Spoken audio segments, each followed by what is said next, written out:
Good evening, everybody. We wish to start with a land acknowledgement. So we want to acknowledge the land on which the University of Toronto and the Faculty of Law operates. For thousands of years, it has been the traditional land of the Huron-Wendat, the Seneca, and the Mississaugas of the Credit. Today, this meeting place continues to be home of many Indigenous peoples from across Turtle Island. And we are grateful for the opportunity to learn, work, and build community together on this land. The relationship between First Nations, Inuit, and Métis peoples and the legal profession has been one marked with challenges, struggles, and painful experiences. Recognizing and sharing the truth of this history is essential for us to teach and practice in ways that promote understanding of culture, rights, and reconciliation. As we gather today, let us reflect on how each of us, both individually and collectively, can contribute to advancing this path of reconciliation. So thank you all for being here. My name is Alexandra Beck, and I'm a 2L student and the co-president of the Women in the Law Society here at the faculty. The Women in Law Society is thrilled to be co-hosting this event today. As a society, we are committed to supporting women-identifying students by fostering a community among law students, creating opportunities to connect women in the legal profession, and contributing to important discussions about how women are deeply impacted by the law. Mentorship from women in the legal profession has been one of the most rewarding aspects of my own law school experience, and I know I speak for many women students when I say that it is an invaluable part of our journey. Events like this truly do empower the future of women in law. It's my pleasure to now introduce Dean Brunet, who will welcome our incredible panelists and hosts for this evening's discussion.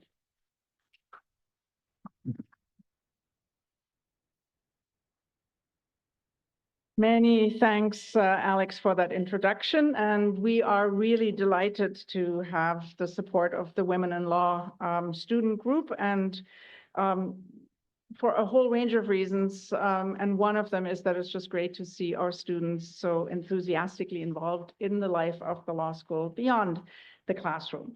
Now, as you may know, and I hope it's been hard to miss, I think it is hard to miss, there's the 75. So we're here today as one of the events that we're organizing this year to celebrate the 75th anniversary of the modern law school. Now, what does that actually mean? Not the celebration part, but the modern law school. Now, what I tell our incoming students is that the Faculty of Law is the product of an act of rebellion.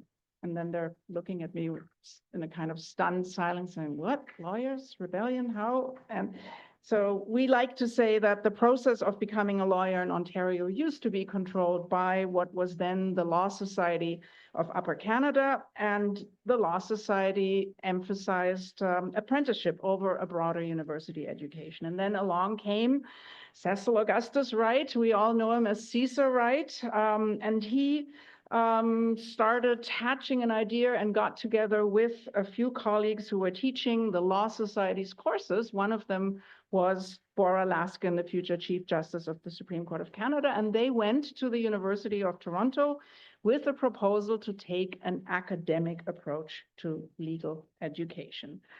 And he then was the founding dean of the modern Faculty of Law, the modern law school at the University of Toronto. And I would say it's fair to say that our success over the ages can be traced back to that moment of rebellion or that really inspired idea. And today, the hallmarks of the faculty's distinctive scholarly ethos and approach to legal education are rigorous, analytical, critical, cross-category, cross-disciplinary thinking, grounded in a commitment to inclusive excellence and a strong sense of community. It's another reason why we're really glad to have all of you here this evening. I think this approach to legal education has never been more important than now. We need lawyers and leaders in all walks of life, all pockets of society. We need people who can meet the challenge of a rapidly changing and increasingly precarious world. And of course, we can be very proud, and we are very proud, that we have a history of training just such lawyers and leaders, and we have some of them here with us tonight, breaking various kinds of barriers and moving us forward as a legal community, a society, and a country. Each of our guests has blazed a distinctive trail Let me just say, we are now a long way from the days where there were only a handful of women in the class. I heard that from one of our panelists just yesterday, that she was one of a few. Where today, when you look at our JD incoming classes, the majority of students tend to be female identifying students. And yet, we are only too aware at this particular point in time that so much work remains to be done and will need to be redone. And so I am proud to introduce 5 graduates, actually 6, I suppose I can say, who do this each in their own way. I'll come to this. You might say I can't count, but I can.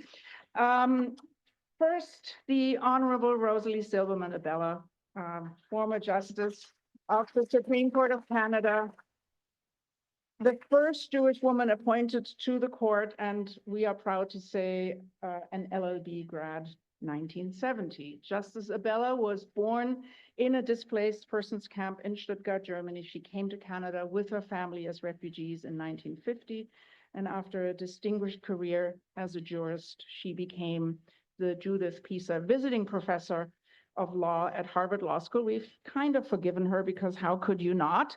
Because we have her here and claim her as our very own as well, because among many, many things, and I will skip over most of them, is we are very pleased to be able to say that she is a distinguished visiting jurist right here at the Faculty of Law and a great supporter of the law school.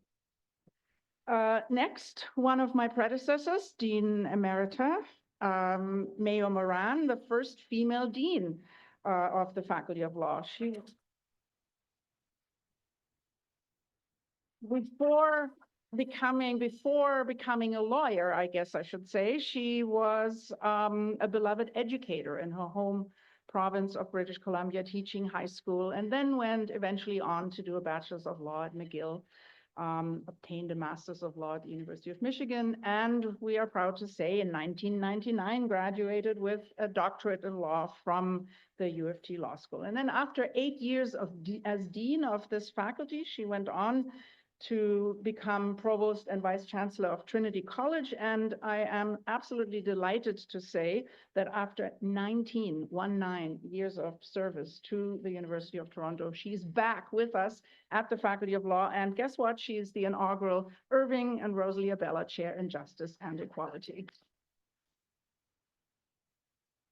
Then a very warm welcome back to the law school also to Amma Anaman, one of the graduates who took it upon herself to brave the JD MBA program, graduated in 2012 with the JD MBA, and she is Vice President and Senior Counsel, Corporate Securities and Governance. I hope I got that right, at Amex, and before that was at NASDAQ, and she's basically had a long journey from the University of Saskatchewan to the University of Toronto to big New York law firms, and there is so much more to come, Amma. We're really delighted you are here. And thrilled as well to welcome back well, I want to say classmate, I would say graduating classmate, because the JD MBAs, of course, are always off by a year with classes, but delighted to have here Atrisha Lewis, who is a partner at McCarthy Tétrault, and leads a strong team there in the litigation group. She is an accomplished advocate for clients in the areas of commercial disputes and securities-related litigation, professional liability, product liability matters, and. She was elected bencher of the Law Society of Ontario in 2019 as a kind of important juncture in things that were happening in the Law Society at that point. And again, I could go on and on and on. Let me just say in 2021, she was recognized with the Globe and Mail's Changemakers Award. In 2020, she got the Women in Law Leadership Stronger Together Award and the University of Toronto's Wilson Pritchard Award for outstanding contributions to the legal profession. So I will introduce our chair in a second. Should I first introduce our surprise guest? You need to do something to bring our surprise guest. There is our surprise guest. We're very, very delighted that the Honorable Anita Anand, Minister of Transport and Internal Trade, and before that, Minister of Public Services and Procurement, Minister of Defense, President of the Treasury Board, and again, so many things that she has accomplished, that she is able to join us here for this evening. Minister Anand is also someone we can claim in various ways, and we're proud to do. She was a beloved faculty member here, held the Kimber Chair in Investor Protection and Corporate Governance, and she graduated from the Faculty of Law in 1996 with an LLM, and we're delighted that she is here and is here frequently to participate in events and be part of our community. And then last and certainly not least, a real pleasure to introduce our host and moderator and our amazing Associate Dean Research with another kind of hat on in clinical and experiential education, Professor Brenda Cossman. Is your degree an LLB or a JD? I should know this, but I don't know. Did you rename it? Anyway, she has a law degree from U of T, a master in law from Harvard University. She's our faculty's Goodman-Schipper Chair, and she's the author, among other things, of The New Sex Wars, Sexual Harm in the Me Too Area. She's a world-renowned scholar in the areas of sexuality and the law, feminist analysis in law and family law, and an incredibly popular teacher and very witty. And I think this will come out in a moment. So please welcome pressure. Professor Cossman. Thank you, Jutta. So as Jutta said, this is part of the celebration of 75 years of the modern law school. And women have actually been here from the very beginning. The class of 52, which is considered to be the first graduating class, although the class of 51 regularly fights them for that. I don't understand the ins and outs of the fight. I just know it is one. But the class of 52 had one woman, Anna Bacon Kerr, class of 52. A quote from her, she's since passed.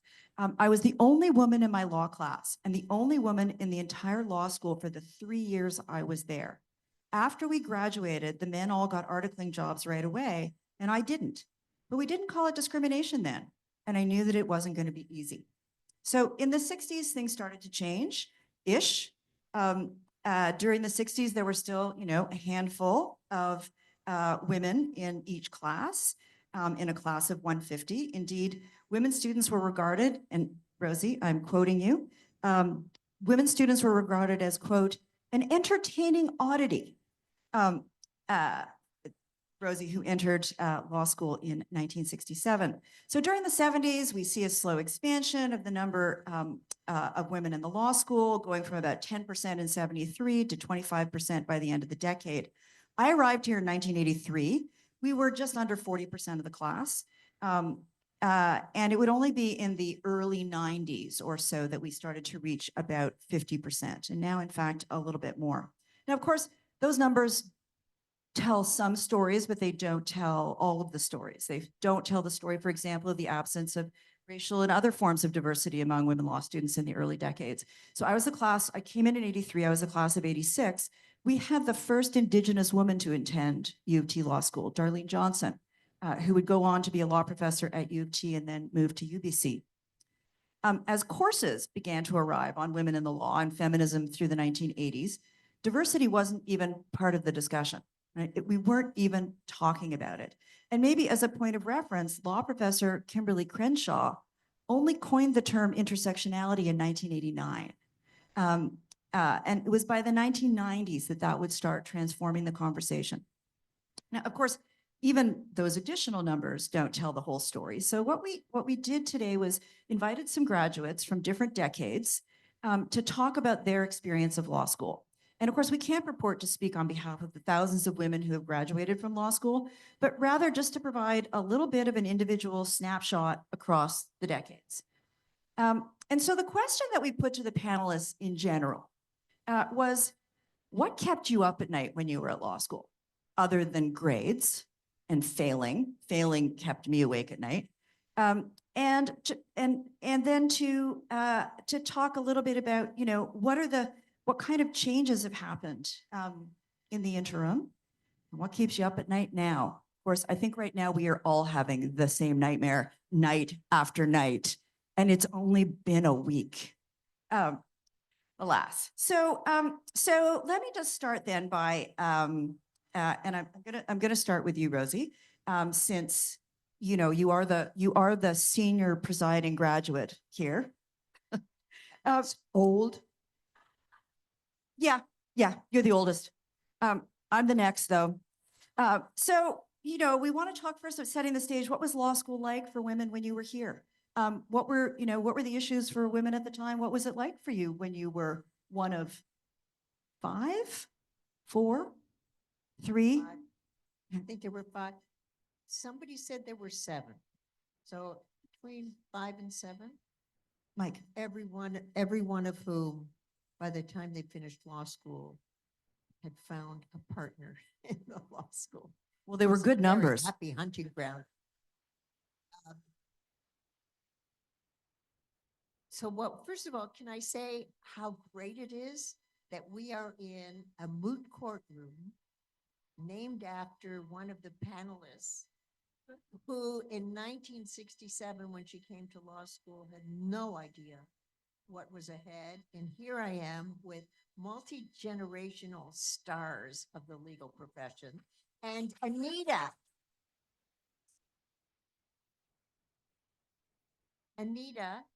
how are things?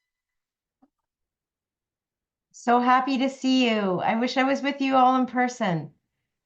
So when I have Miss you. coffee, if you've got Pardon? nothing else to do, just anyway, So funny. almost doesn't matter what it was like in 1967 to 70 because nobody asked us what it was like in 1967 to be a woman at law school. We were really well treated by the faculty, really well treated. I was particularly well treated because of the women who were here at the time. I had come to law school madly in love with a history professor named Irving Abella. And so I was not on the hunt. Nor, I can tell you with a straight face, was I hunted. Even by those who didn't know that there was an Irving Abella out there. The colleagues in the school just made us feel we were part of this environment. Nobody was thinking about gender in those days. Everybody was thinking about what was it going to be like when we practiced law. I remember one person that I became friends with in the class who said to me on the first day, "Wow, you're the first Jew I've ever met." He was from the West. So we just kind of trudged along trying to figure out what was going to happen to us without any serious anxiety about whether being a woman was different. We didn't talk about it. We didn't think about it. It was, in a way, and I will say something that I would happily have disproved. I think it was easier for us because there were no role models that we had to follow. There was no expectation of what you were supposed to do when you were a woman practicing law. There weren't enough of us to be scary. And the legal profession, when it started to hit 30, 40, 50%, that's when we started to get the backlash about women in the legal profession. But in my time, you could make up the rules because there weren't any. So when I started practicing law, just for example, and had a child in 1973 who was a graduate of this law school, by the way, I didn't know any mothers who were lawyers. I mean, think about it now. So I had no idea whether you could do this, how to do it. And so we worked it out ourselves. And what we worked out at home was I would come home every day at 6 o'clock because I wanted to see my son. And then I would go back to the office at 8 after we put him to bed, which then turned into 9, which then turned into 10, at which point my husband said, I think they can go to bed by themselves, you know. So it was not the era when there, because there were so few of us, there weren't costumes we had to wear. Once there were 30–40% women in the profession, deny it if you can. Everybody started wearing Harry Rosen suits with the little floppy ties and the pleated skirts and the white blouses. They all wore the same outfits. It was amazing. I wore pants into court. But they didn't. There was an increasing need for conformity so that they wouldn't stick out, I think. I mean, maybe I'm wrong. So we could stick out because there were so few of us and we could do it our own way and nobody could tell us that we couldn't. Now, there was a little bit of a problem getting a job, I admit.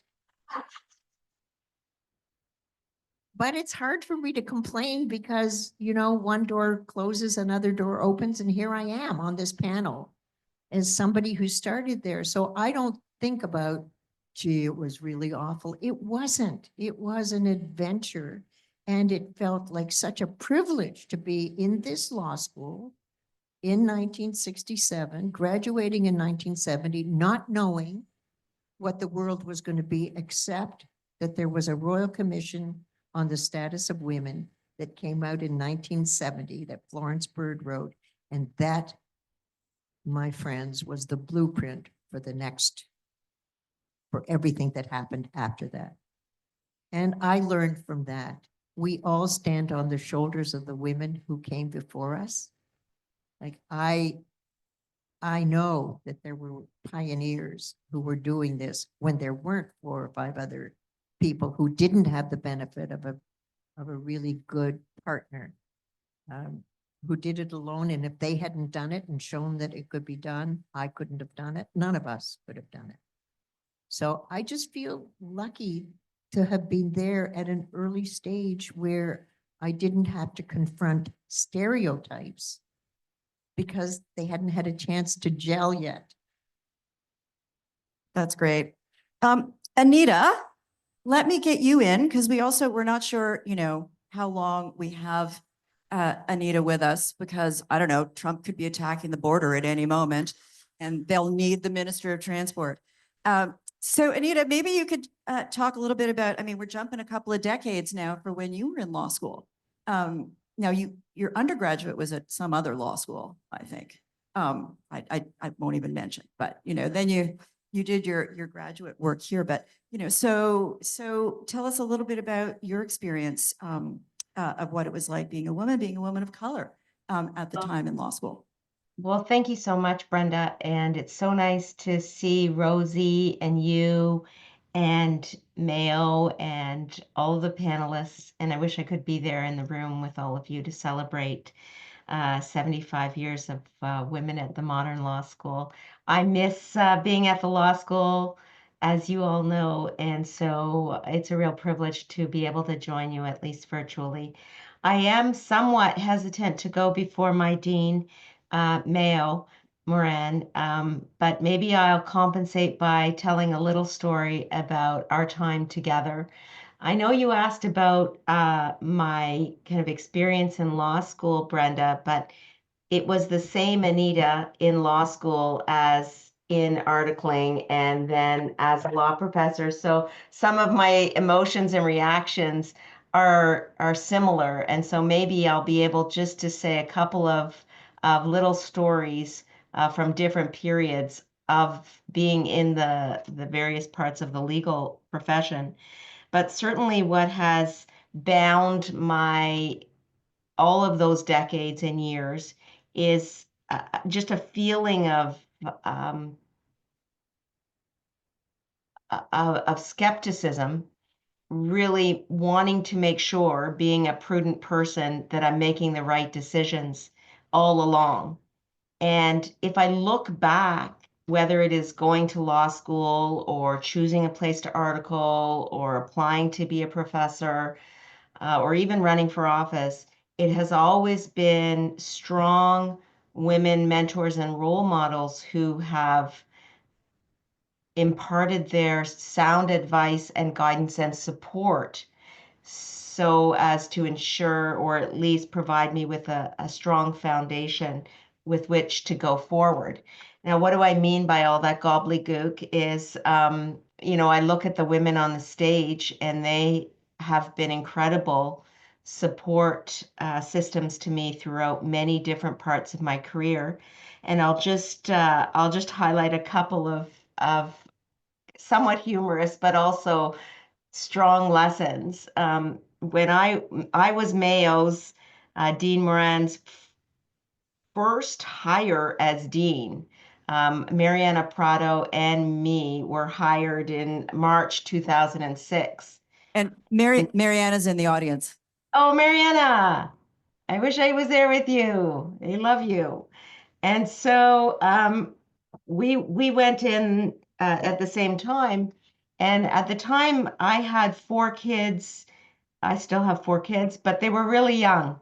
And I was having a really hard time. Mayo asked me to be her associate dean. I hadn't been at the faculty for a year yet. And somehow she saw that I had the ability to do that very large job. But there was one time, Mayo, I don't know if you remember, but I didn't think I could keep going with this very complicated life. I was living in Oakville, 4 kids under, 10, I guess it was, being associate dean, teaching as well. And so I went into Mayo's office and I said, Mayo, I think I'm just going to need to take a bit of a break from this career of mine. And I just want to thank you for supporting me so much, but I'm just going to need to take a step back. And Mayo listened as she always did, and she nodded and she understood. And then after that conversation before I left, she said, I think we'll be okay. I don't think that's going to be necessary. And in other words, what she was saying to me is, you do have the strength to keep going. We are here to support you. And I thank the Lord above that I didn't take a break from my career. I am so grateful for continuing.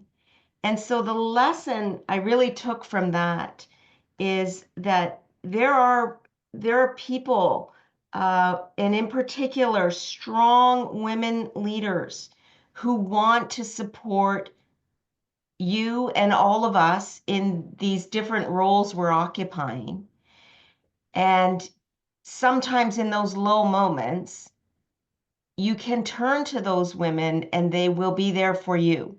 Another great example is just a couple of years ago, Rosie, you and I sitting on the 4th floor in the lounge of the Jackman Law Building and talking about sexual misconduct in the military and the different ways that I, as Minister of Defense at the time, could be approaching that issue. And I'll just say that having a legal background, having these relationships, being able to rely on each other really drove home the point to me that we are a community, we support each other, and we rely on each other in moments of difficulty and in moments of triumph and happiness. And that's what the University of Toronto Law School has driven home to me. It's that positivity, that support system, and it's the reason why this law school is in my heart and my soul, and why I do hope to return one of these days, not sure when. So thank you so much.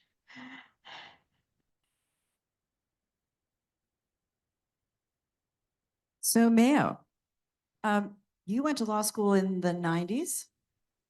So we're kind of jumping over the 80s because Anita was also in law school in I think the 90s. I have a lot to say about the 80s, but we're just going to jump over me for the moment. It was an interesting place here in the 80s. We had 3 women law professors. That was it. It was Professor Rayon, Rogerson, and Swinton. And they were incredible mentors, but there wasn't a lot. So Mayo, how were the 90s? You speak for the 90s. So this is working. Well, thank you, really and does. Anita, Rosie. You know, we're talking about the women that go before you, and I guess I'd also say to Jutta as well, I think the fact of networks and mentorship and friendship, frankly, is so important. And I think often that's what just really makes a huge difference. So as Jutta said, when I went to law school, I went at a very different time than Rosie, but I had also a feeling of incredible gratitude to be in law school. I had been a high school teacher in northern BC. So guess what? Nothing that happened in law school scared me. Absolutely nothing. And so that was great because I was probably one of the only women in law school that wasn't afraid. There were a lot more women in law school, but, and I think you referred to this a bit, Brenda, it was more about not hearing women's voices. And, you know, so there were more of us in classes, but women didn't speak very much. We had very few female professors. So one of the big things, I was involved with women in the law too.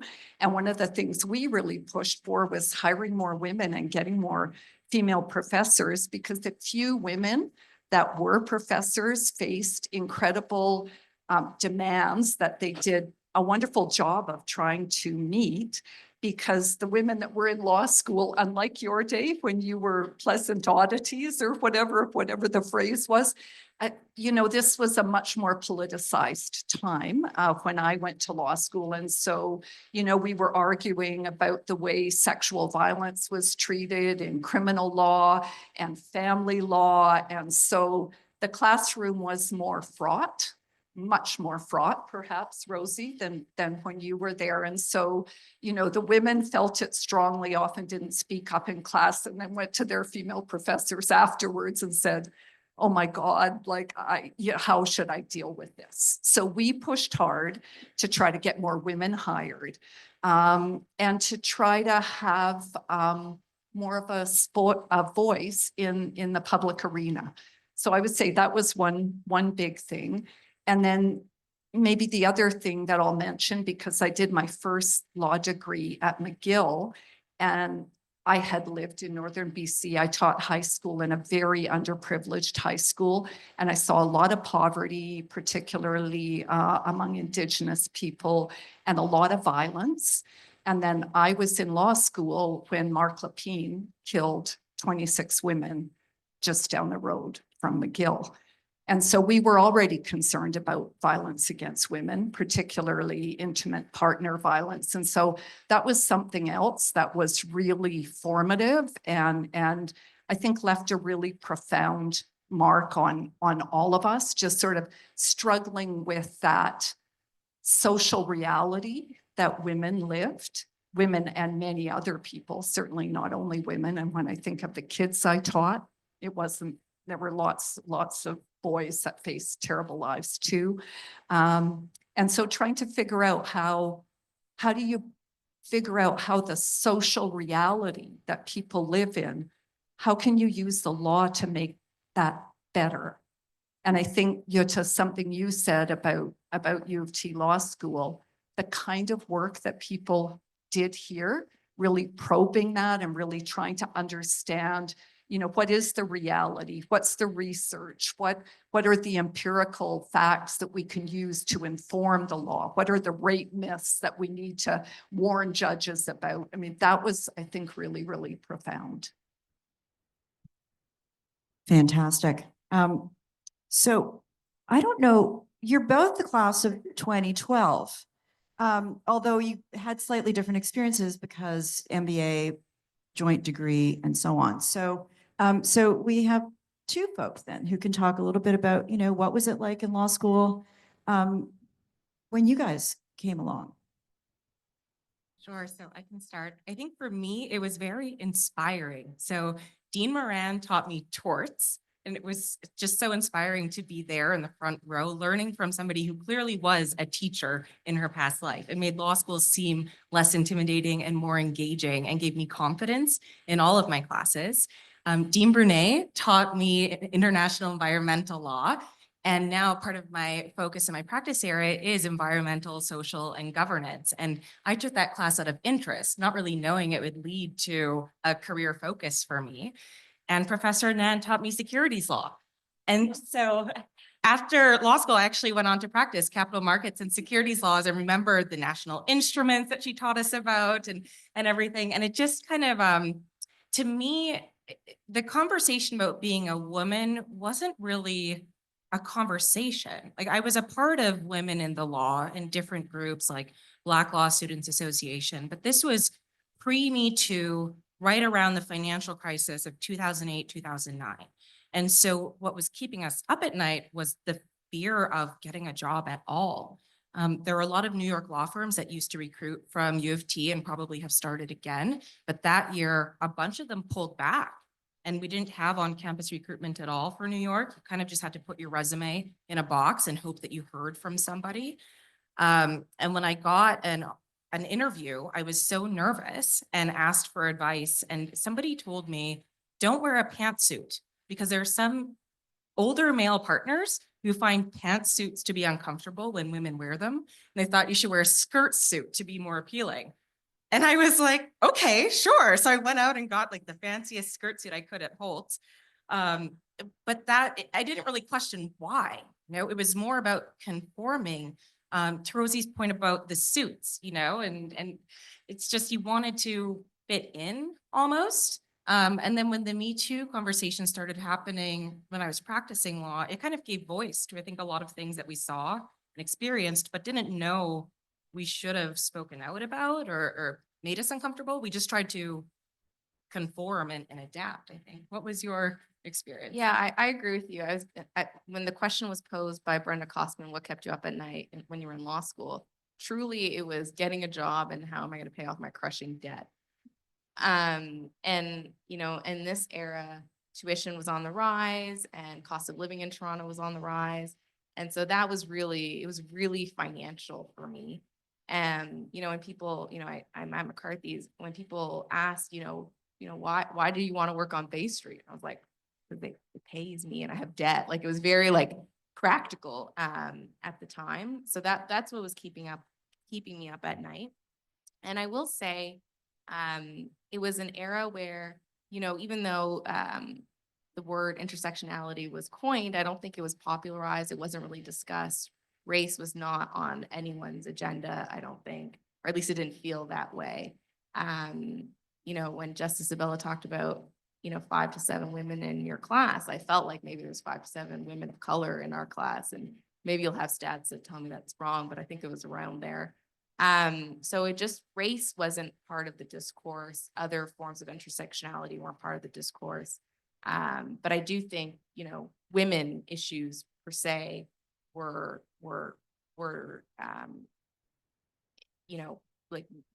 weren't thought of weird special creatures or whatever Justice Abella said. By the way, This is like a broken telephone. It gets more interesting each time. but by the way, Justice Abella, I know you didn't ask me, but I would love to have a coffee with you.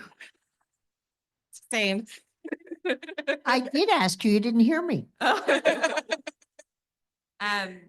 So really, that's what was keeping me up at night was how was I going to pay my law school debt? So for me, it was literally not failing. We used to have fake exams at Christmas first year. I don't know what they were like, trial exams. They had a word, moot exams, like fake practice exams. Yes, says Lisa Phillips, also the class of 86. So I practically failed the practice exams. And so I spent the entire rest of my year just going, oh my God, I'm gonna fail, I'm gonna fail, I'm gonna fail, I'm gonna fail. And that, honestly, that's all I said was I'm gonna fail, and I studied. Turns out I didn't fail. Turns out I actually did okay. But that was really for sure a part of the concern. I want to just tell one quick story because I am speaking on behalf of the 80s. Fine decade it was, especially in hair. So we were maybe 40% of the class, and we didn't talk that much. We were still pretty quiet as a bunch. But I think that most of us felt like we were accepted, right? That didn't seem like there was any obvious discrimination going on. And it was because it was before the politicization that Mayo talked about in the 90s. But it turned out that if you scratch beneath the surface, there was a lot. And the famous thing our year did was we were told by some male colleagues about some pretty horrendous graffiti that was in the men's washroom. And so one night we stayed after the building got locked down, and we went in and we took the photographs of the quite horrendous graffiti that was mostly directed at women in the law. I won't describe it. It was quite, predictably horrendous. And we took it and we enlarged it and we made it into posters. And we said, sexism doesn't stop at the bathroom door. And we came in early one morning and we put the posters up all over the law school and caused a bit of a kerfuffle. Some people called the police because it was obscene. Anyway, so, there was this, it was really nice on the surface, but beneath the surface, it was a little bit less great. So another question I want to ask, although I feel like I have to practically fast forward to the present now, but maybe I can ask two questions at the same time and you can decide kind of like you already have. Like I ask a question and you guys just answer whatever the hell you want to answer, which is, there's a bunch of rock stars on this panel. They can answer whatever they want. So did law school change you? Did it politicize you? Did it change you in any way? And, well, actually, let's just do that quickly. Let's do that one quickly. And Anita, just because I'm, concerned about when you have to leave us. Did law school change you? Did it politicize you? I don't think it politicized me, but it definitely changed me. And it changed the way I thought. And now I have two of my daughters are in the legal profession themselves. And so I see it in them, the way in which a legal education enhances, I would call it, your ability to analyze and to think. And I'll just say, going from law school to articling to teaching and now to government work, there's nothing I'm more thankful for every single day than my law degree and that ability to think and to analyze, to be able to dissect contracts quickly or issues relating to litigation. The government of Canada is sued quite often. It's a gift. It really is a gift. And when I was teaching, I used to say to my students, and Amma, you probably remember, I used to say, how lucky are we that we get to be in this classroom and analyze this law and have wonderful discussions about different ways to interpret the law. Well, I sometimes have that feeling of gratitude when I'm in the throes and difficult moments in government decision making, because I just say I can do this really quickly because of my law degree. So however difficult it has been to be a woman and a racialized woman in the legal profession, and I think that is a question worth analyzing, the upside of getting through it is that you have tools that many, many other people around you do not have. And certainly I see that in government. And that has served me well every single day, responding to questions in front of the media, being able to draw on basic concepts that you learn in law. It has been unbelievably important for me. So Brenda, all in all, super happy that this was the career that I ended up choosing and that U of T was such a gigantic part of that evolution. Thanks again. Thank you. Rosie, did it change you? Just want to know what you meant by problems in the political discuss. Don't make me laugh, Rosie, here. So- No, I'm not. I endorse what Anita said about what law school gives you. I never met anyone who said, I'm really sorry I went to law school, ever. met a lot of people who have said, now that I'm older, I'm really sorry I didn't go to law school. But while I was at law school, I have to say, I didn't sit around saying, wow, this is great that we get to talk about what torts mean. I mean, it wasn't that kind of an experience for me, but what it did teach me was the generosity of leadership. I mean, this law school is really lucky. You have in Yuta an extraordinary leader. You've had uh, a series of deans who have been remarkable in the school. And I want to tell you a story about leadership. In my, I went to law school as most of you know, because my father had been a lawyer in Europe and wasn't allowed to practice law in Canada because he wasn't a citizen. So I kind of wanted revenge for his inability. And then through my teenage years came to understand, yep, being a lawyer is a good thing to be. So I came to law school. I lived with 3 adults, my grandmother, my mother, and my father.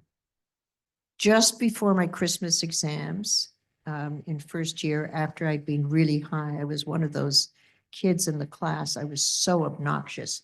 Every time Ralph Skane asked a question, I had my hand up, like I knew the answer. I was really, really prepared. And then my grandmother, who lived with us, got cancer. And I was devastated. I was 20 years old, 21. She was one of the 3 adults. And I just almost fell apart. I just didn't know how to handle it. I wasn't prepared for it. I was, as you can imagine, a very upbeat, happy-go-lucky, hardworking, but the world was good from my point of view. And she died just before my first year exams. And the profs kind of picked me up and said, things will be fine. And I got married just before my international law exam in the middle of second year law school and spent my honeymoon studying international law. And then feeling really excited, but just before my second year exams, there was a phone in the basement of Flavel House where we all lined up to phone. And I was married, but I phoned home every single day. And I'm Jewish. And P.S.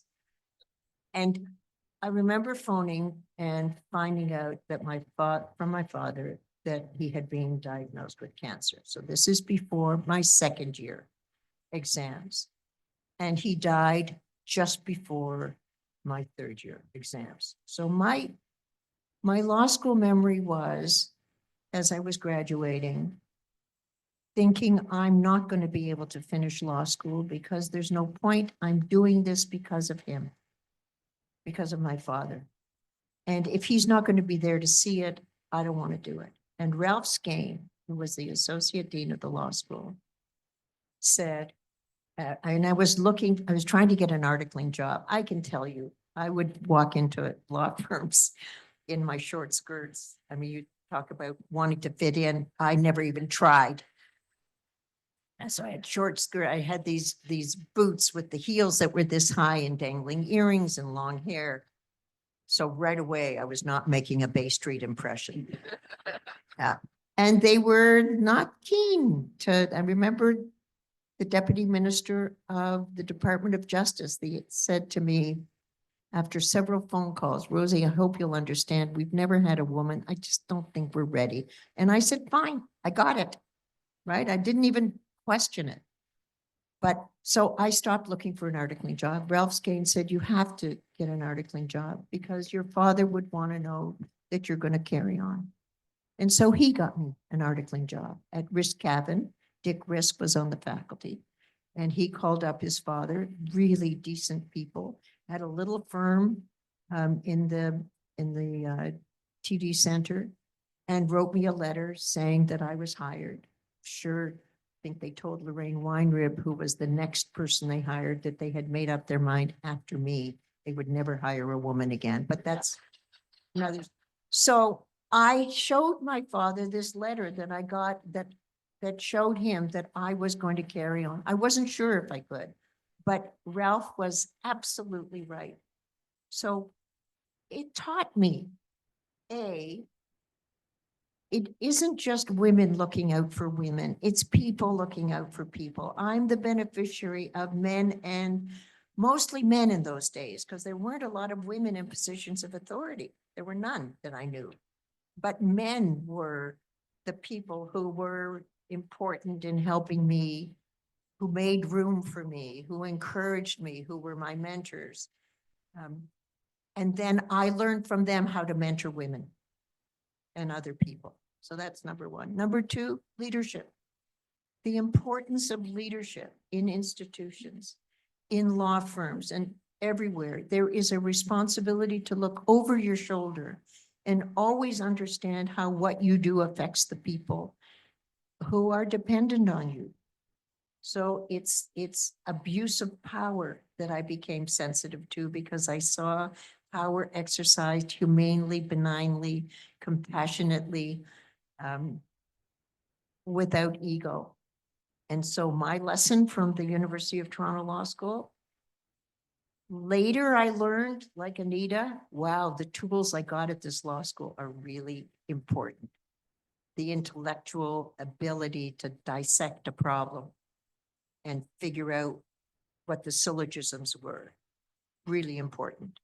But at the time, it was what I learned about the human quality of the people at the law school. My classmates, my professors, couldn't have done it without. So I am here because of the University of Toronto Law School launching me, in spite of losing 2 of the 3 adults I grew up with, and making sure that I would go out and use what I learned at the U of T Law School. I will forever be grateful. That's a tough act to follow.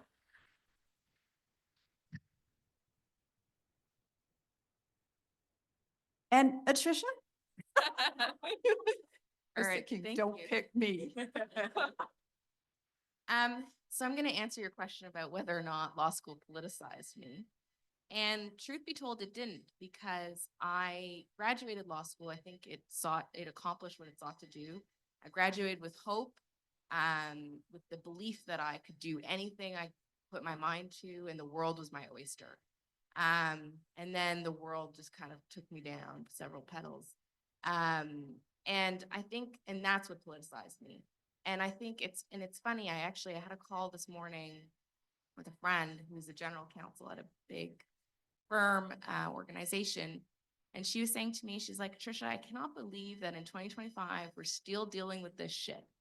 And I think that's where I reflect, and I try to be positive, because I think back to, Justice Abella, your experience and where we've come, and we've made a lot of progress over the decades, but I don't feel like progress has been fast enough. And I know what we're seeing down south, it's coming up here as well.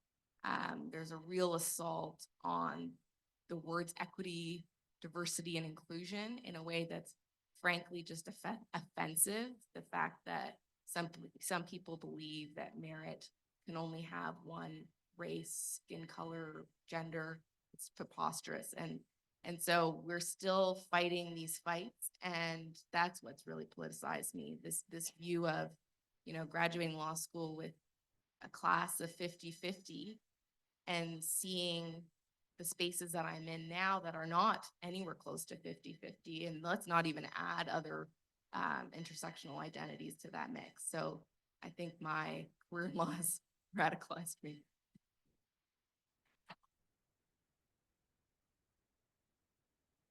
Amma? So also a tough act to follow. I would say law school taught me how to think and how to read properly. In undergrad, I studied finance. So I was very used to spreadsheets and models and solving equations and a problem set in front of me with certain rules. I wasn't used to thinking about how to approach a novel issue that you're presented with. And so law school really challenged me to learn how to think creatively, but even just to read and understand case law. I remember reading my first case. I didn't know who the defendant was, who the plaintiff was, who the judge was, and to get color-coded highlighters and Sorry, create a can I stop system. you there? You didn't know who the judge was? No, I did not know. So, so I had to highlight everything. And but what it taught me was Canadian case law. Like, yeah, we have the defendant, the plaintiff, the judge, but we'd also have obiter. We'd also have research papers brought in. We'd look at other jurisdictions like South Africa, Australia, the US. And so my perspective was just automatically very broad.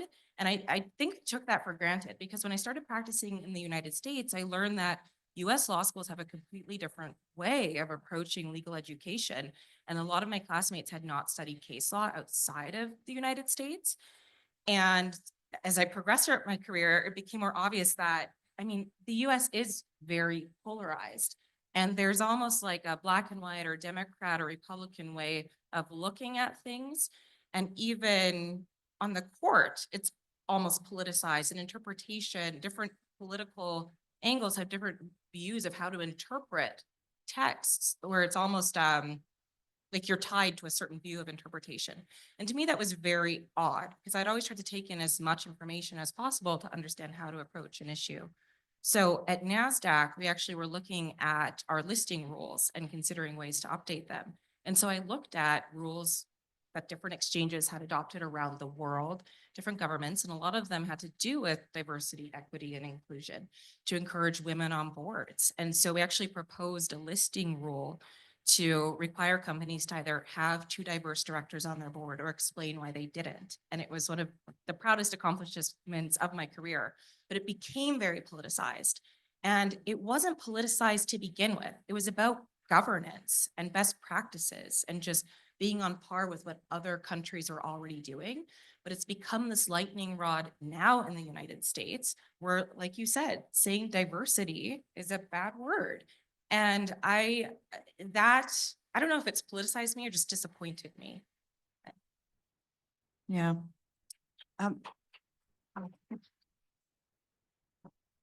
I came to law school and became a feminist. I read Catherine McKinnon in basically the years right after she published her first 2 big articles, and I volunteered at the Morgentaler Clinic just down the road before it was blown up. And that just, I was completely politicized through law school. I'm going to switch gears.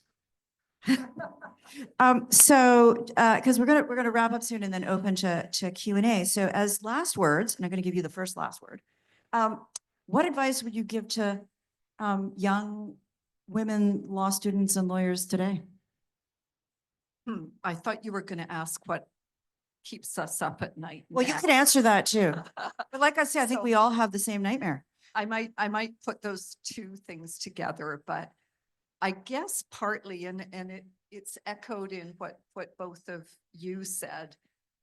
I think we've made a lot of progress on a lot of fronts in the very special world, like the world of a law school like this one. And that's a wonderful thing, both the work that people do that goes out into the world. Anita, you've done it, Brenda. I mean, so many people have. But what keeps me up at night, other than the terrifying condition of the world, you know, which is, and the US is one part of it, but there's so much else and so much. I studied literature, so I keep thinking of W.B. Yeats's poem, The Second Coming. You know, the idea that the center will not hold. And what I wonder, and this might be what we should work on more, I mean, one can change the law and do more research. How do we change more people's minds? If we can't, you know, if we can't do that, law alone, however much all of us try to do, it can't affect cultural change. We need solidarity to have law work. And I think what I ask myself a bit is, what can we do to try to figure out how to change people's minds and not just, you know, the legal changes, and EDI is a great example of this, but there's so many other examples. I mean, violence against women. I mean, Me Too has happened, but so many things are still the same. So I'd like us to get out into the world a little bit more and figure out how we can make some of the changes that we've made here and in places like this more real for ordinary women and ordinary men and people that are struggling, and also build more allies. Anita, answer any question you wish to. Just, whatever. Ask me a question. Inspiring, politicizing, keeping you up at night. I can't imagine you have anything that keeps you up at night. For me, just building on what Mayo said, I thought about running for public office because of that very question of how do we reach more people? How do we influence the world with our knowledge and our thoughts about the right direction for the law? And I was writing these articles about dual class share structures, and it's a very esoteric area. I love securities regulation, but the majority of people in our country and our world have no interest in Section 56 of the Securities Act and full, true, and plain disclosure of all material facts. And so I was really struggling with that question, and I started writing op-eds about Doug Ford's work with Ontario Hydro and replacing the board. And I found myself more and more intrigued about how we could use our legal education to impact more broadly the direction of public policy. And so the issue, though, is that when you want to run for office, it's a while before you get to using your legal knowledge to impact public policy, because you have to go through the election cycle. And so then I found myself giving these types of speeches that you do on campaigns, and I found it somewhat discombobulating to go from the law and economics seminars where we're dissecting these really intense papers, and I was always worried about whether my comment was going to be something that moved the needle in the discussion, to running an election and then being appointed to cabinet thereafter. And I'll just say once again that the belief that you can make a difference if you have that chance, and you have to try for that chance, but if you have that chance, really again stems from the legal education and the power that gives you intellectually. And you have that power, which enables you then to go out into the world, whether it's within the law school or anywhere in this world. Really, almost any profession is open to you. And then capitalize on that experience and drive the policy that you want to see changed. And that's what I have found so gratifying about being in government. There's a lot of things that are really, really hard. And certainly I haven't touched on at all being a racialized woman, a woman of Indian descent, in these different roles in the legal profession and outside the profession. But I'll just say that it is something that I never forget. So that intersectionality, Brenda, that you and I have talked about so many times before, really, it's really difficult to analyze. It's really difficult to sort out why you are choosing certain areas. What is it that is something you want to change because of demographic characteristics? And so I tend to really try to focus on the tangible outcome. What is it that we can do in a short amount of time to ensure the greatest amount of change for the most amount of people? And that's kind of what drives me every day. Thank you. So I think instead of the panelists now not answering my questions, we're going to go to them not answering your questions. So who is going to?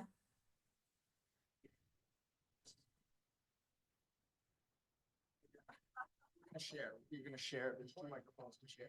I'm gonna pass. So just please raise your hand if you have a question. And Annette will take the microphone to the first questioner.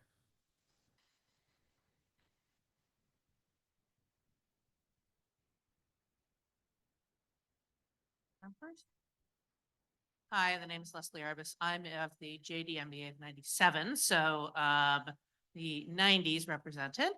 And I laughed about your comment about pleated skirts because I have very strong memories of pleated skirts, nylons, and very uncomfortable shoes. That's not my question. My question is about, we kind of danced around, I think in the late 90s, we were about 50% of women graduating. And the numbers of attrition in the law profession was significant, and I don't think it's changed. So that's what actually keeps me up at night, is that 20 plus years later, the number of women who stay in law long-term continues to fall, is continuing to, it doesn't improve. And I'm wondering your thoughts on that, because you know, it should have gotten better in a generation plus, and it hasn't.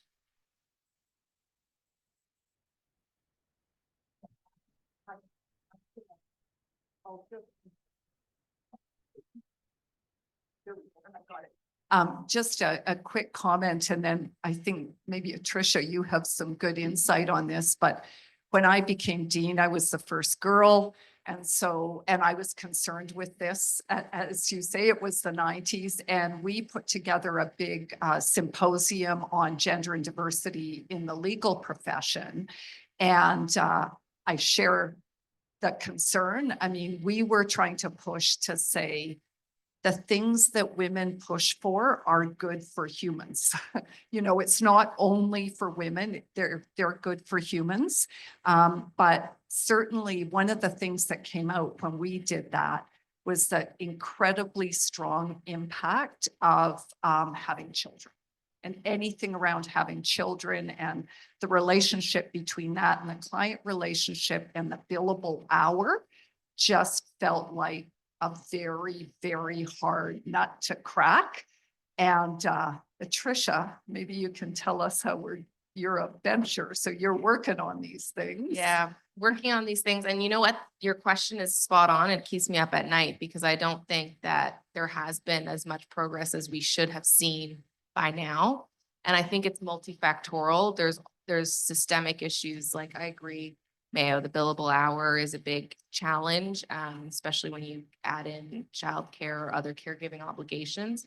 But it's more than that. I think it's, you know, unconscious bias, it's lack of access to sponsorship, mentorship. It's all of that combined, and it's a very powerful thing. And I think what troubles me the most and keeps me up today is, you know, before we used to, at least it felt like there was a concern about it. And, you know, the Law Society put together the Justitia Project, and lots of firms signed on, really studying the retention of women in private practice. But now in this current climate, I think we've forgotten about that goal, but we haven't achieved it yet. So we can't yet forget about it. And so that's what I think is really troubling. And I think we need to collectively continue to put pressure on all sorts of organizations to make sure that they are reflective of the diversity of our profession at all levels. Can I just add that it isn't just diversity? I mean, it's interesting that there are still women coming to law school, still 50% and plus. So they're not discouraged from coming. They go into practice and they find mostly women, some men. It isn't a lifestyle. The economic bargain isn't worth it for them. And so they leave. That's been going on almost since women started coming into the legal profession, because the model is the business model. And the business model, which is going to be even more homogenizing in the years to come, if we continue to get what is happening, is going to require a greater emphasis than ever, not on the quality of the workplace, but on the output of the workplace. I don't know how you compete with that. And so I say to myself, then they won't be lawyers at a big downtown firm. They may start their own firms, which a lot of women think about doing. They may become novelists.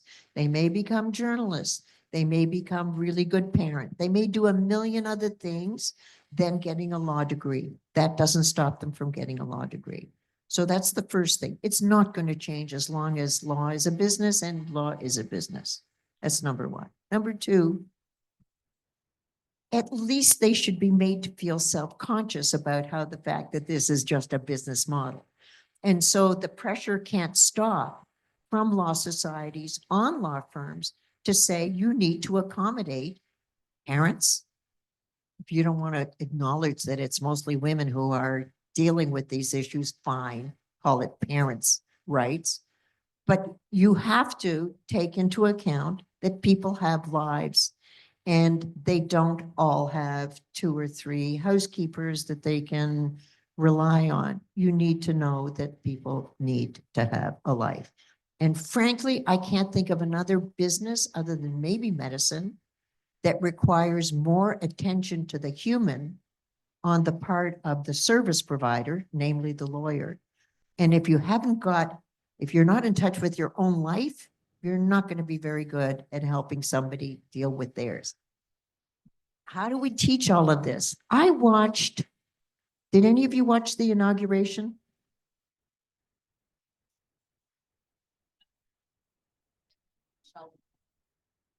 You what? I pulled a Michelle Obama. Oh, did you? Protected my- I watched. I was intrigued. I was riveted. But what I remembered more than my shock at what I saw, like who was in the front row and who wasn't. The next day at the service, when the minister spoke to Donald Trump directly and said, have essentially what happened at the HUAC hearings, the McCarthy hearings, have you no shame? She said it very elegantly, and she said, you got to think of these vulnerable people and what you're doing to these vulnerable people. And he was interviewed, if any of you saw on the news, walking out. What did you think of the sermon? I mean, you saw members of his family and Vance all looking at each other like, do you believe what you said? So he was interviewed and he said, I didn't think it was very good. I think they could have done better, which was his way of saying this is really awful. But it reminded me that you can say all the right things, but if the person isn't listening, what's the point? And so we have forgotten how to listen, to pay attention to what we're hearing. We haven't, but the people we're trying to reach, as you said, Mayo, Anita does it through being elected and being responsive and being responsible to those people and implementing policy. We do it with our words, with our writing, with our ideas. But if there's nobody listening to what we're saying and half of the United States is inattentive or indifferent to what is happening to the other half, I think our job here is to make sure that doesn't happen in Canada. Whatever government comes in, not to pay attention to the people in this country who are vulnerable means the legal profession has failed.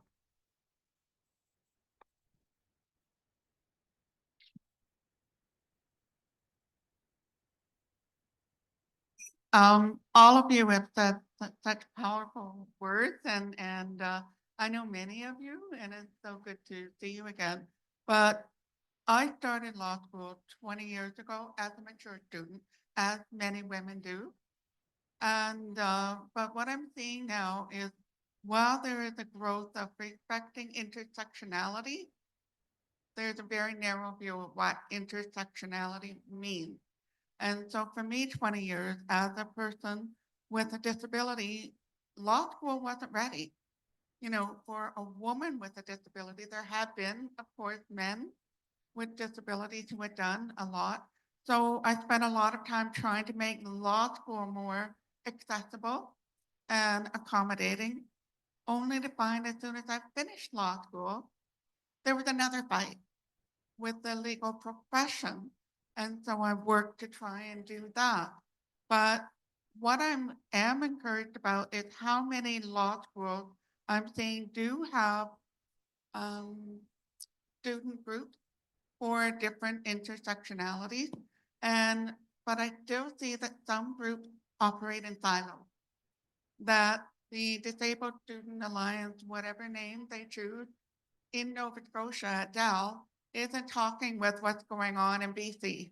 And I think we need to somehow generate and mobilize those groups to become powerful allies to each other. Because all of us who are marginalized, religion, race, creed, any of the protected grounds, we need to be strong allies for each other. And that, in my view, is the way that change is going to happen in the profession as a whole. I agree with you that the whole billable hour tyranny of that, and it's not good for women lawyers who need to do things differently because of family obligation, of disability. Sometimes if you have a disability, you're not as fast as someone who does not, but the outcome is the same, may even be better. So what I'm asking is how can we not lose the gains that marginalized groups have made, women have made in law school, and then have to start it all over again within the profession? I haven't been successful in doing it. I've found other ways to use my voice, but I do a lot of training with law school or law firms and ask, what are the number of people within your firm who have disabilities? Oh, we don't have any. So me talking to them on a certain day of the year is strictly performative. And that is disheartening to me. But how can we bridge that divide between law school and the profession? If any of you have thoughts. Thanks, Lori. And I don't know if I have a thought on this in particular, but I think the other point you made is incredibly important, which is about solidarity and solidarity among groups that face different forms of oppression. And I worry that we argue so much amongst ourselves that we are ending up just arguing amongst ourselves, and everybody, the other side is taking off. And so I do think that was part of what I was saying, keeping me up at night. How do we speak to broader interests, broader groups, bring people on board, and because I think it's going to be very, very important that we do that. And that's not just the difference that's within law school now, it's within the university. There's, I haven't taught here for a little while, but certainly within the university environment,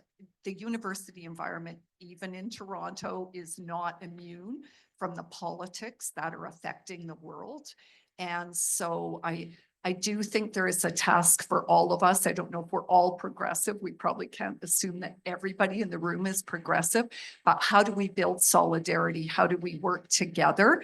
And how do we not get too tangled up in our disputes with people that are like very close to us in many ways, but just have a point or two of difference? I think that's going to be really important going forward. And it's important within the university for sure as well.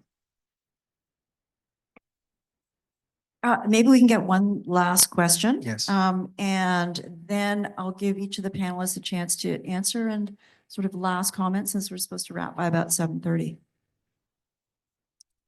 Thank you. I actually just have a comment, Justice Abella, and you almost make me in law school feel like I can call you Rosie, because I was in Jacob's class and you invited our class, you and Irving, to a barbecue, and it was memorable.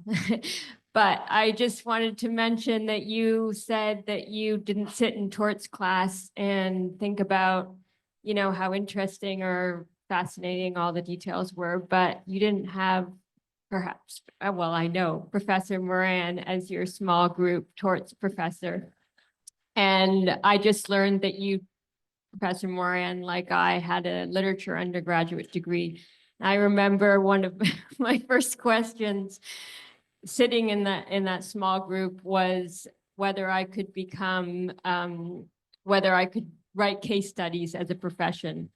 And thanks to Professor Moran and also the late great Karen Knopp, I fell in love with both the analytic skills of thinking through cases and my literature undergrad, and went on to do a PhD in environmental studies and now write books. And so law school really allowed me to combine those passions, and it's thanks to Professor Moran and Professor Knopp.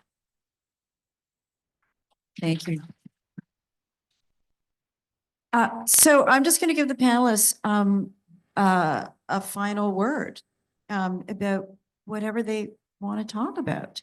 Well, maybe not whatever, but within the realm. Amma? Sure. Okay, maybe this is a hard pivot to fertility. So we've had this question about, you know, why are women opting out and how can we change it? And I remember when I was at law school, all of the events I went to where law firms were trying to appeal to women or talk about these issues, always talked about work-life balance and how to balance being a mother and being a lawyer, being a partner. And I was like 25 years old, and all it did was stress me out. And I was like, maybe it's not going to be possible to be a mom and a partner if it's this hard that we're talking about it already. Like maybe I shouldn't even make that a goal of mine. And fast forward, you know, life happens. I got married, I got divorced, and then I froze my eggs during the divorce. And it was the best decision I ever made because it took that whole pressure off of me of how am I going to balance work and kids and getting remarried before I'm like, 40 and all these questions about a biological clock. And we never talked about it in law school because when I was in law school, it wasn't an option. But I've been very fortunate now to work at 2 companies that cover fertility benefits, full stop. And so I would highly recommend if you're in your 20s or approaching your 30s and you're starting to have this stress about starting at a law firm and starting a family and doing all this at once, just freeze your eggs. And honestly, think about it again when you're like 40 or 45, because your 30s, just focus on you. You know, if you're trying to figure out how to make it all work, just freeze your eggs and the thoughts go away. It's crazy. You start thinking like a man. They don't think about these things. So it's very freeing.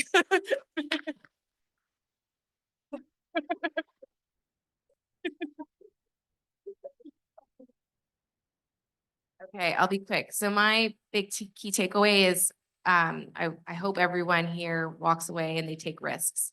That's, I think, the way that we have to change the narrative around what success means, and we need to think about paradigm shifts, and that involves taking risks. And I'll give you an example. When I was a 6-year lawyer, I decided to run for bencher at the Law Society of Ontario, and that was not something that was done by associates or junior lawyers. At the time, the bencher group was very senior and also not the most diverse group ever. And when I ran, funnily enough, I had people tell me, including, people I worked with, you shouldn't run, you should wait your turn. And to that I said no, and I just did it anyways. And it was a big risk. But, it worked out. But even if it didn't work out, I think it's important for us all to take on old narratives and take risks.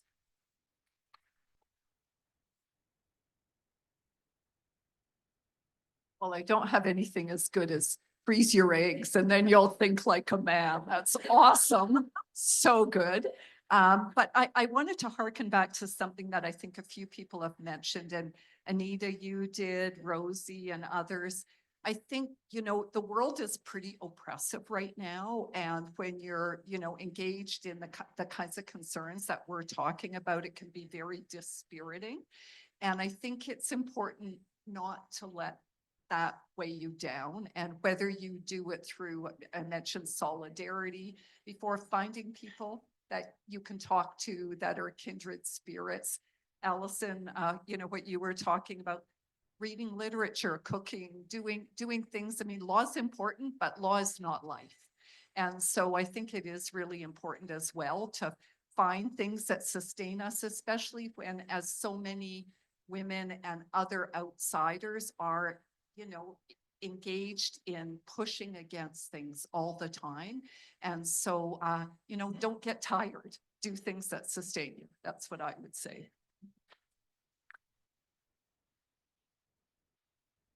Anita? Okay, well, thank you so much. And I just want to echo something Atrisha said. I had a similar experience when I was running just to be the nominated candidate here in Oakville. And I'd go around trying to get support, and people would say, like, we know Kevin. He was a 33-year veteran of the political scene here in Oakville. We know Kevin, but who are you? And I'd start off like, I'm a professor at the University of Toronto. And they were like, oh. And many people told me that, a visible minority woman would not get elected here in Oakville. Many, many people. And some of those people were in my family or friend groups, and they were just like trying to be nice to me and giving me the real goods. And so I'm not holding it against them, but it really was a lesson to me that when you're faced with these choices about taking risks, like Atrisha said, you have to dig deeply and simply say, do I want to do this within myself, regardless of what people are telling me is the likely outcome? Because there are a lot of armchair advisors in our lives. And if we listen to all of them, A, we have conflicting messages, but B, we may not fulfill our true potential or at least our desired future. And so at the end of the day, I decided to take those risks that Atrisha was talking about, and I'm really glad I did. But there were many moments when I was not going to do that. And I think that as women and perhaps minorities generally, because we have been told that we can't achieve, because we have been told that success is not open to us, because of the hierarchical nature of our society, we sometimes listen to that advice and it's rational for us to do so. And I'll just say that the more people who don't listen to that type of advice, the easier it is going to be for the next person and the next generation to reach those rules that are supposedly unattainable. Thank you.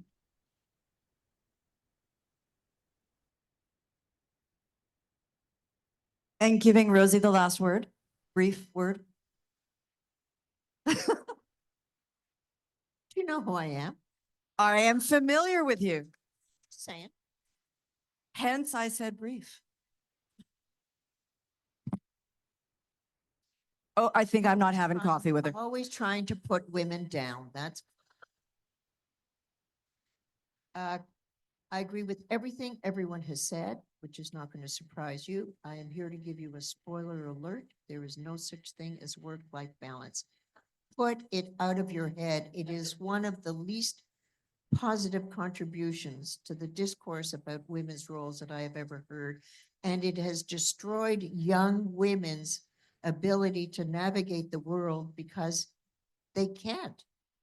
Because your kids are number one, and your partners are number one, and your work is number one, and your parents are number one, and it's all 100% of your time. So the only thing I am here to tell you is the one thing you will have to give up in order to make your life work is sleep. But I want us to remember Like, we're here, it is inevitable that in a panel like this, we dwell on where we go next. How do we get to the next level?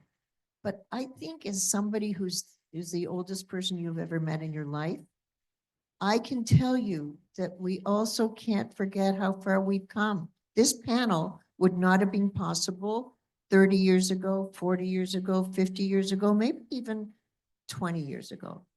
And here we are, all of us, a potential leader of the country, leaders of the profession. Did I say that? Leaders of the profession, female deans, more than just one, heads of all kinds of organizations and one-day law firms, maybe. But we've come a long way. We now know that there are barriers for women, especially women who are also disabled, also not white, also indigenous. We know that. That recognition wasn't there when I went to law school. It is there in spades, and there are people who are determined to do something about it. So I say, buckle your seatbelt up. Don't be afraid of anyone or anything. And most important, be yourself. Just do what works for you and forget all about that rhetoric out there about what you're supposed to feel if you're a woman and what you're supposed to do if you're a woman. And all of those oughts, be who you are. And you will be much happier than if you try to fit into these little slots that everybody has in their head who isn't you. Make it work for you and don't be afraid.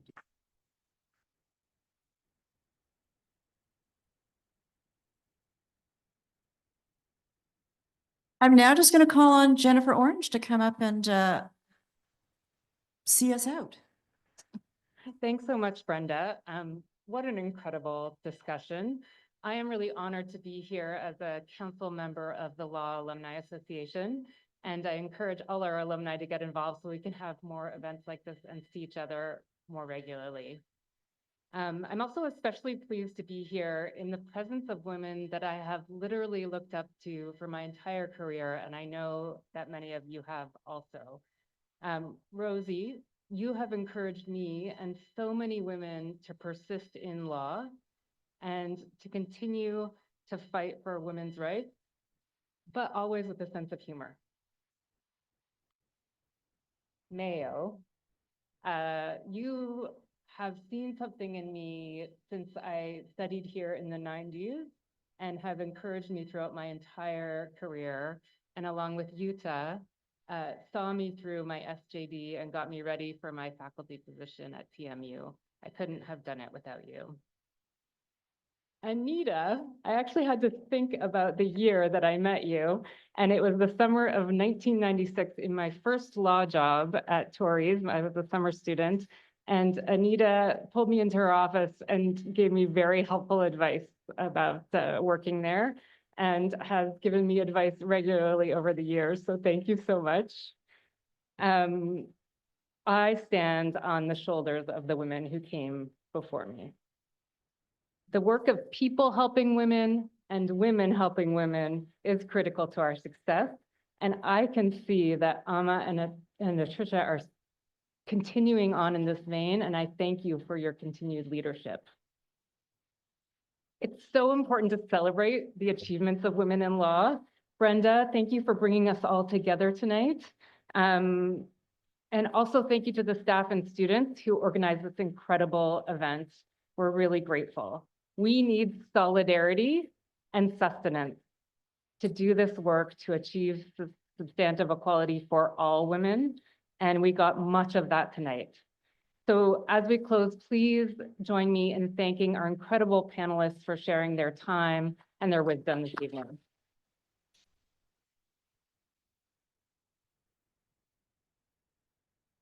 Thank you.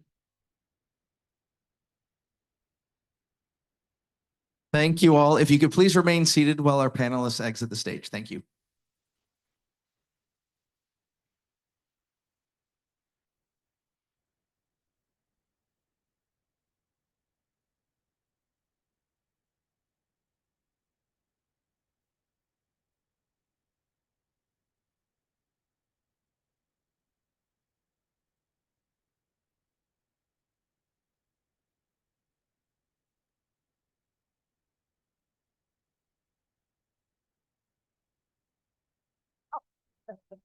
Great.